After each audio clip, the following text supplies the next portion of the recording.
A big difference between experienced drivers and new drivers is anticipation. Experienced drivers are generally very good at anticipating what's about to happen before it happens, because it's happened many times before.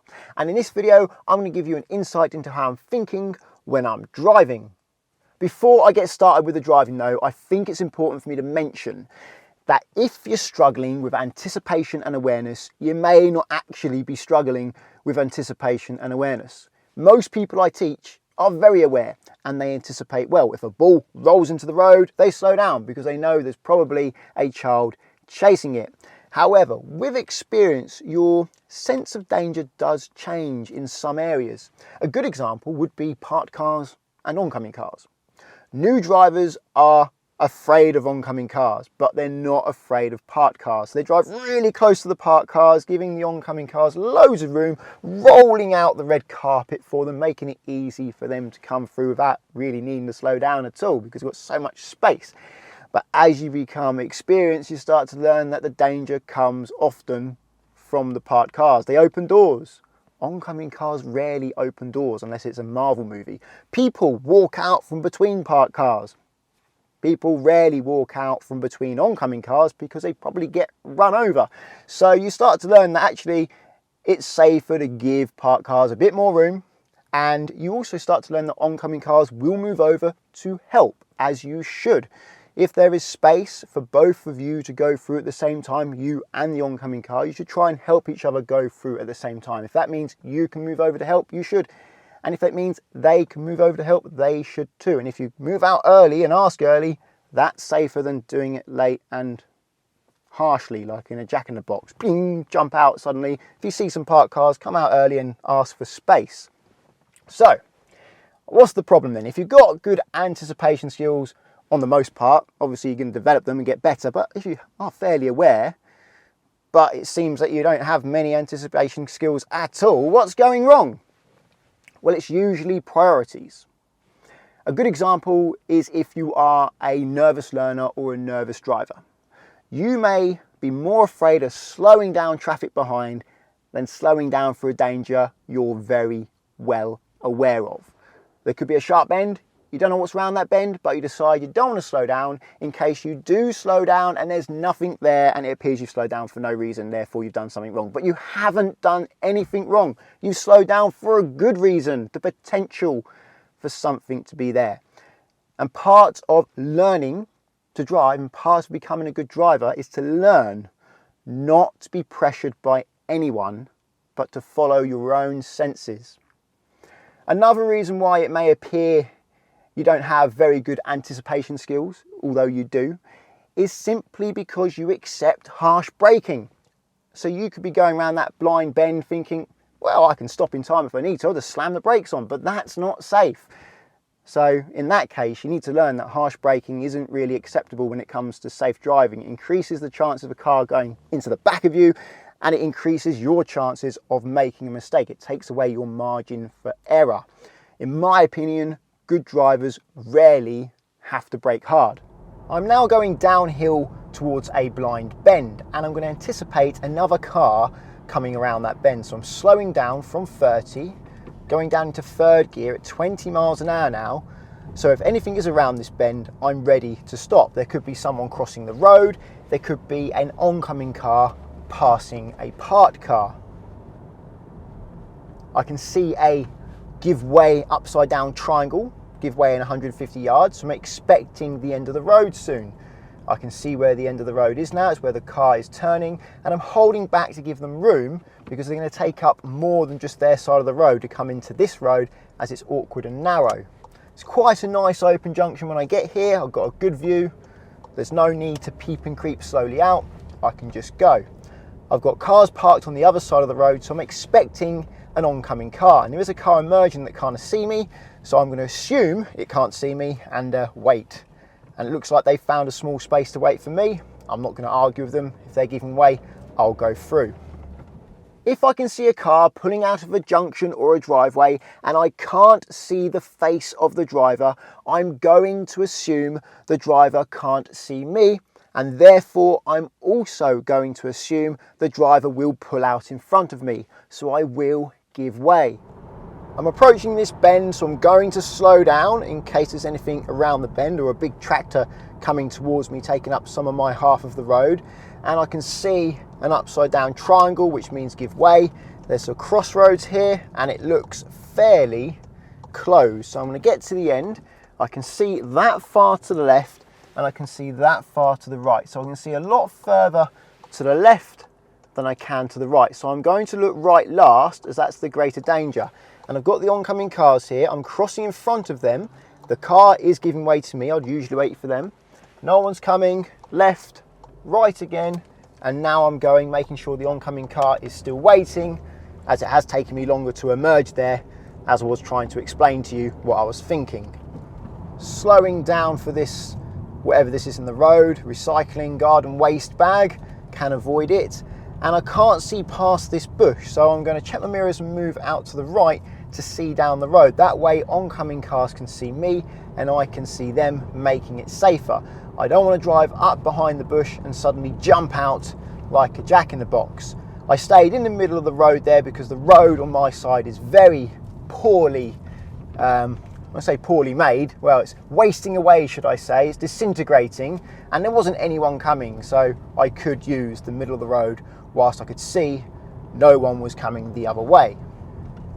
I can't see the left-hand side of the road now, so I'm slowing down as I can't move to the right. Anyone could have been walking here or coming out of the gate or even reversing out of a driveway. And I want to see the left-hand side before I go past the left-hand side, because anything could be coming from there. Same here, we have some parked cars on the left. I can't see past this white car, the last white car. So I'm moving to the right slightly and being a bit more cautious just in case something was coming from the left. And there is a road on the left there. So good job I did it. If I can't see to the left and I'm worried there could be someone walking in the road, particularly if there's no pavement, or reversing out of a driveway, I have two options. Option one is to go wide. So I'll go into the middle of the road or into the other side of the road. That gets me away from the danger and that improves my view to the left usually. However, you can't always do this because sometimes there could be a bend, in which case it's dangerous to go on the wrong side of the road, or there could be someone coming the other way, in which case you definitely can't go on the other side of the road. So your other option is to slow down or even wait if you have to. So your two options are either go away from the danger, or if you can't go away from the danger, you must slow down until you're slow enough that it feels safe, or even stop if necessary. I can't see the crossing because the parked cars are blocking my view, so I'm slowing down until I can see it. And it just so happens that there is a person waiting to cross. So me slowing down in anticipation of that happening meant I didn't have to brake hard. I can't see around this bend, so I'll be cautious, a bit slower than usual. And there is a parked car just round the bend there. On this occasion, I can actually see past the parked car before I get to it, so I know it's good for me to go past it. I can see all the way down to this white van, but I can't see past the white van, so I'm slowing down just in case something's coming the other way, so I'm ready to stop without having to brake hard. I can see no one's coming the other way now, so I can speed back up again, but not too much because it looks like there's a junction here. The road is getting more narrow here and there's a bit of a sharp bend. There's a bus stop, so I know buses could come the other way. And if a bus came towards me on that part of the road, it would have been fairly tricky because, well, there's not much room. There's room for two cars, but there's not much room for a bus and a car. I can see people who look like they want to cross the road. Fairly clear that they were going to cross the road there. They were standing next to the van looking both ways, mostly right though, not so much towards me. And although I don't need to give way to people waiting to cross the road on the pavement, if they've already stepped foot in the road and decide to walk in front of you, then you must give way to them. I can see parked cars and a bend, so I'm slowing down in case I need to wait. I'm definitely going past this brownie coloured car, and now I'm ready to wait before the orange car until I can see through. The car decided to move away as I was approaching, which is a little bit silly because I'm already almost committed here. And now I can see the blue car coming through, so I'll see what they're going to do.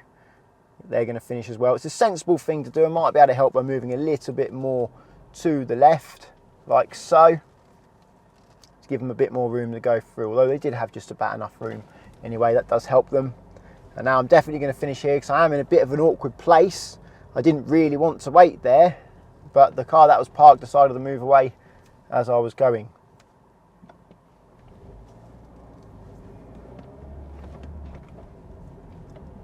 There's a parked car on a bend. I'm going to be on the wrong side of the road approaching a bend, so I'm going to be slow.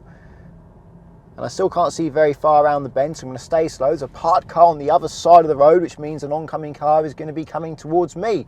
And I'm going to have to go on the wrong side of the road again because of the white car, so I'm slow. I'm anticipating a car coming towards me from this black, or next to this black BMW, until I see there isn't. That's why I'm slow. I can see there isn't a car coming towards me now, so I can speed up. There's a couple of cars here, but I can actually see no one's coming there. I'm only going slow because I'm near the cars. And now I can speed up a bit more because I've got a good view past this silver car on the right, and I can see now to the end of the road. Although there is a white car on my right blocking my view a little bit, I can see most of what's there. It looks good. I'm about to turn left into a side road. I can't see very far into it. I think I can do this in second gear. So second gear, clutch up, going in slowly. Oh, yep, there's a van. Can't see past that, so slowing down even more now. First gear now, I've checked to see if anything's coming before I've committed to go past the van. When I saw that silver van, I was ready to stop. I started braking. Until I could see past it, I was going to wait. Same with this silver car. I may have to wait behind it, so I'm slowing down as I approach it. When I get here, if there's still no one coming, I'll go through. If someone comes now, they should let me finish because I have started. I have committed. At the moment, there is no line in the middle of the road, but now you can see there is a line in the middle of the road. That usually means there's a hazard ahead. Normally it means you come into the end of the road like I am now, and you're going to have to give way to a more major road. On the left you can see a traffic light warning sign, so you know traffic lights are going to be soon, and there they are. Early warning that you may have to stop. I'm taking you to a fun bit of road now, turning left into this very narrow side road, and well, you'll see why it's fun soon. It's quite narrow to get in, so you'll go quite slow if you want to make it on your half. I'm nearly stopped here in case someone was coming out. I was anticipating someone coming out as I went in. I was ready for that. I didn't just swing in to the middle of the road. And here we go, parked cars. So I'm anticipating a car coming towards me at any moment. I'm looking for spaces where I can wait, so I have a space on the left here, and spaces where they can wait. There was a space on the right back there as well. There's a space on the left where I can wait here as well. No spaces for them at the moment, so I'll be the one who's waiting. And there's a nice big space after this green Fiat 500, and I have a smaller space on the left, so I'd likely get them to wait. Generally the person with the biggest space waits. Now I would do the waiting because I have a lot of space here, and I would hope the car coming the other way would wait for me to finish now on this bend. Oh, I can't see round here, so I'm going very slow, ready to stop. Slowly going round here in first gear. Now I can see no one's coming, I go. And I've left the door open for someone to finish. If someone was coming down this road, me waiting back there means they could have continued and I wouldn't have had to stop and reverse to let them finish these parked cars.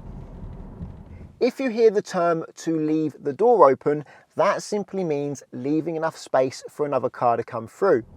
I'm now going to turn left into a very challenging road. You can't see into this road at all, it's really narrow. I will probably need to use both sides of the road to go in there. So I'm slowing down, getting first, checking to see if anything's coming out before I go in. Now I can see no one's coming out, checking my mirror to make sure no one's passing me, and I can go in using both sides of the road without mounting the curb. What do we have here in the bushes? A roundabout sign. So you can probably guess there'll be a roundabout soon, and here we are. The give way sign with the roundabout, the mini roundabout sign hidden by the bush there a bit. The road markings are very faded here, so if you didn't know the area, the sign would be very helpful. I need to go slow here because the brow of the hill is obstructing my view, and there is a car coming the other way anyway, so I need to wait for them to finish. Otherwise, one of us would end up reversing. It'll probably be me because I'm near the end of this queue of parked cars, and I have what looks like removal vans on either side of the road. So I'm going to go slow here just in case someone crosses the road whilst they're not really looking where they're going, as they're more occupied trying to carry boxes and lift heavy items, and I guess they're exhausted if they've been moving house, so they're less likely to be as aware. I have a couple of warning signs here. One is that there's a school about, so at school evening times there's going to be lots of kids around, and there's another sign here that warns me of a pedestrian crossing, so I know there's going to be one of those soon, and here we are. I can see both sides are clear. It's a nice open one, so I can continue without slowing down. I have two signs on the right here, warning signs. One says there's a sharp bend and the other says the road is narrowing. Now, although I can see that there's a sharp bend, the fact that the road narrows is quite hard to tell on a bend, so that sign is helpful. This upside down triangle is very important because it looks like the road continues straight here as it's a crossroads, but the upside down triangle means you're going to have to give way. And that is the case pretty much throughout the world, I believe, certainly in any country I've been.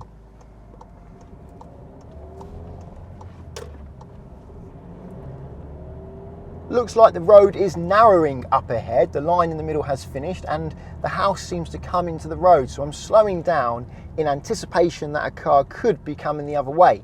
Now I'm going through. I would hope the oncoming car would let me finish. There's a blind bend here and a junction on the bend, so I'm slowing down a bit more than usual because I'm expecting an oncoming car to be turning across my path into this road on the left, and I'm also expecting them not to see me coming. On a national speed limit road here, little bit of a straight, I can see no one's coming, so I'm speeding up, but now I'm braking because I can't see around this bend. I'm going to go slow enough that if something was coming, I would be able to stop. And I'm fully expecting a tractor to be coming towards me, taking up a lot of the road. This red circular sign means I have to give way to oncoming cars. There is a van coming, so I'm going to stop here and let them finish. No one's coming after the van, so I'm going to go through now. And now I'm already going. I would hope oncoming traffic would let me finish, even though I should give way to them. You should always give way to a committed car. I'm now on a single track road with a national speed limit. That doesn't mean you must do 60 miles an hour. That just means you have a bit of freedom to go as fast as you think is safe. And of course, because it's a single track road, I'm going very slow on the bends in case someone's coming the other way. And I'm also looking out for passing places and trying to remember the passing places I've just passed in case I need to reverse to one. It's a bit of a straight here, so I can go a bit faster. I'm slowing down now because I can't see as far, although it's not too bad. See a bit further now, so I can go a bit quicker again. Braking again now before the bend, ready to stop here. An oncoming car could go into this mud to let me pass, which is why I'm slow here, to give them a chance to go onto that mud. And I'm going to speed up again on this straight. Slowing down before the bend, where the tree is on the left. It's quite blind here, very slow here. Can't really see much of a passing place. Suppose there's some grass there on the right. Very slow here. And I pass pedestrians slowly and wide if I can. If I can't go wide, I will go very slow. I anticipate pedestrians will fall over. And I also anticipate cycling, or should I say cyclists, will fall over. I don't know why I said cycling, I meant to say cyclists. Lovely long straight here though, I can see it's clear, see both sides of the road. So on this bit I can actually get a bit of speed up, but now I'm starting to approach a blind bend. It's even hard to see whether it goes left or right here, so I'm slowing right down. Looks like it goes left, ready for the oncoming car, waiting here where it's more narrow and where we can pass each other. Not that that's a car, I don't really know what that is. Another pedestrian in the road, so I'm going very slow, anticipating she'll fall over. She stopped anyway, so I give her respect by being quiet and going past her safely. Little bit of a view now up to the triangular warning sign that there's a sharp bend to the right. Looks like there's a passing place on the left I could use. So I'm slowing down, prepared to use it. Now I can see no one's coming. I'm going to make my way along this very nice straight. National speed limit, so I can make the most of that. Got a brilliant view. The biggest hazard right now is that crow. See right the way down to the next bend. Slowing down in the straight line, can see around the bend as well. Down into third, can actually see up around the bend towards a white car. You might be able to see that white car now. Can't see beyond it though. The brow of the hill is obstructing my view. So that means I'm going to go a bit slower. Now I can see further, I can speed up again, and I have a 30 sign coming up. So I'm slowing down. By the time I get to that 30, I'd have to go slower than 30 here anyway. That is a sharp bend, and I have a very handy passing place on the left here. So I'm going over to the left, leaving the door open for a car to come through, checking to see if anyone's coming. No one's coming, so now I'll make my way down the straight. When you can't see past a parked car, my advice is to slow down to about 10 miles an hour and second gear. And if you get there and still can't see, just go through slowly so you're ready to stop. And when you can see, then you can speed up again. Oh, and if you can see through a gap, for example now you can see in between the cars here, that doesn't mean you can see because there's still a massive blind area. You still want to go through carefully until you can see the whole road as I can now. When passing parked cars, you should leave at least a door's width because you should be anticipating the parked cars to open their doors and for kids and adults to walk out between them, which is why when I pass parked cars, I give them plenty of room if I'm going to go quickly. But if I need to get near them, say like this, if it's narrow, then I'll go really slow. If I can go wide, then I can go fast. Another situation where I can't see past the parked cars, so I'm slowing down into second, about 10 miles an hour, and as I get around the bend I can see, and I can see cars are coming, so I'm going to have to wait behind this car in front who's also waiting. If you found this video straightforward and you think I'm pointing out the obvious but you're struggling with anticipation, try and figure out the reason why you're not slowing down when you recognise danger. That's the real solution. If you think the video is helpful, please give it a thumbs up. Check out Collingwood and Confused in the description. If you're learning to drive and want to insure yourself on somebody else's car, Collingwood are there to help because you can do so without affecting their policy, which takes away a big pressure from the owner of the car. And at the moment, via the link, there's up to 35% off and a £20 Amazon gift card. If you're insuring your own car, check out confused.com because you fill out one quote form and get loads of quotes back to compare who's cheapest. And you can change your car on that quote as many times as you like to compare how much it costs to insure different cars, which is really handy if you're shopping for a car. Using the links doesn't cost you anything, but it does support the channel, so thank you very much. Subscribe to get my future videos, and until the next one, cheerio.